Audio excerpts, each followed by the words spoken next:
السلام علیکم ورحمۃ اللہ وبرکاتہ۔ دوستو، اللہ رب العزت قرآن پاک میں فرماتا ہے وَلَا تَهِنُوا وَلَا تَحْزَنُوا وَأَنْتُمُ الْأَعْلَوْنَ إِن كُنتُم مُؤْمِنِينَ۔ اللہ فرماتا ہے اور تم ہمت مت ہارو اور تم رنج و غم مت کرو، غالب تم ہی رہو گے اگر تم پورے مومن رہے۔ یعنی جب ہمیں اسلام پہ فخر اور ناز ہوگا اب اور اسلام ہمارا اور ہم اسلام کے ہو جائیں گے تو اللہ رب العزت ہمارا معین اور مددگار ہوگا۔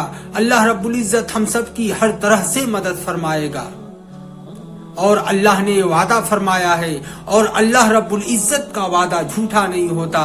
اللہ قرآن میں ایک جگہ اور فرماتا ہے ان تنصروا اللہ ینصرکم ویثبت اقدامکم، کہ تم اگر اللہ کی مدد کرو گے تو اللہ تمہاری مدد کرے گا اور تمہارے قدموں کو جما دے گا۔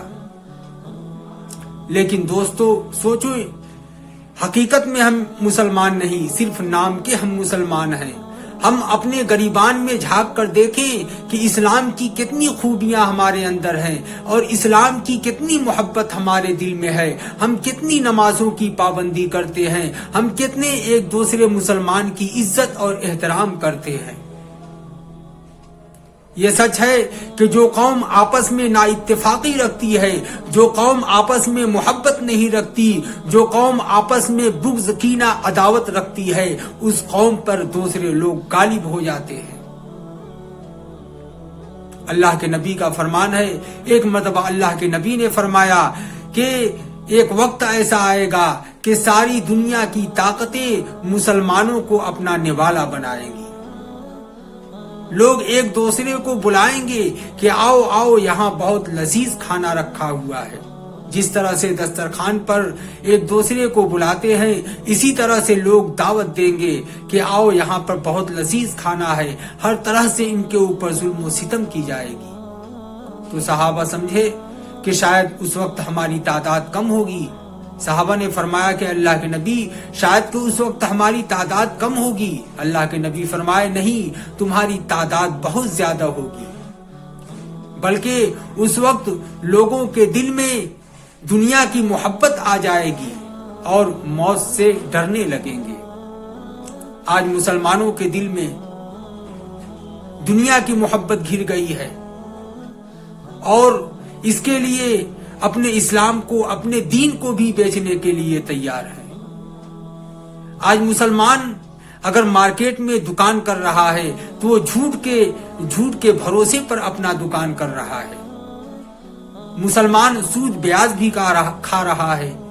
مسلمان ایک دوسرے مسلمان کا دشمن بنا ہوا ہے اور رزق کے پیچھے حلال اور حرام کی تمیز کیے بغیر دوڑ رہا ہے، اس لیے کہ اب اس کو موت کی پرواہ نہیں، اور وہ موت سے اس کو ڈر نہیں لگتا، اس کو موت کی فکر نہیں ہے۔ جس انسان کے دل میں موت کی فکر نہیں ہوتی تو پھر وہ غلط کام کرنے سے باز نہیں آتا۔ اس لیے دوستو، سب سے پہلے ہم مسلمانوں کو مسلمان بننے کی ضرورت ہے۔ ہم کو اسلام کا اور اسلام ہمارا ہو جائے ایسا بن کر رہنے کی ضرورت ہے۔ اور دوسری چیز کہ ہمیں آپس میں اتحاد اور اتفاق سے رہنے کی ضرورت ہے، اس لیے کہ جس قوم میں اتفاق نہیں ہوتا، جس قوم میں آپس میں محبت نہیں ہوتی، اس قوم کی کوئی عزت نہیں ہوتی۔ آج دیکھ لیں، یہ قوم، یہ مسلمان ایسی قوم ہو گئی کہ آپس میں اس میں نا اتفاقی ہے، کئی فرقوں میں بٹے ہوئے ہیں اور ہر فرقہ ایک دوسرے کو برا بھلا کہہ رہا ہے۔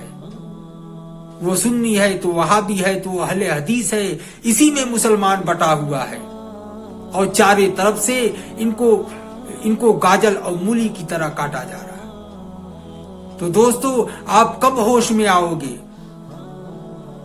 اگر آپ سچے اور پکے مسلمان ہو تو آپ مسلمان رہو، آپ کا جو عقیدہ ہے اس عقیدے پر بالکل قائم رہو اور پختگی کے ساتھ قائم رہو، مگر دوسرے کو برا بھلا مت کہو، دوسرے مسلمان کو کافر مت بناؤ، دوسرے مسلمان کو منافق نہ بناؤ۔ اس طرح سے آپس میں ایک دوسرے کے لیے بغض اور کینہ رکھنے سے ہمارا دین، ہمارا اسلام کمزور ہو جائے گا اور ہم دوسروں کے شکار ہو جائیں گے، غیر ہمارا شکار کرنے لگیں گے، ہماری کمزوریوں کا فائدہ اٹھانے لگیں گے۔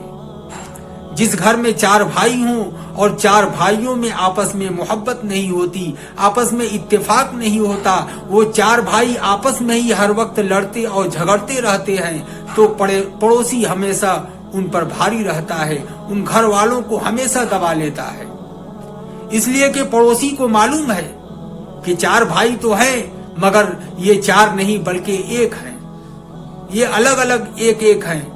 اگر 4 لکڑی کو اکٹھا کر دیا جائے تو اس کو توڑنا مشکل ہو جاتا ہے، مگر 4 لکڑیاں الگ الگ کر دی جائیں تو اس کو کمزور آدمی بھی آسانی سے توڑ سکتا ہے۔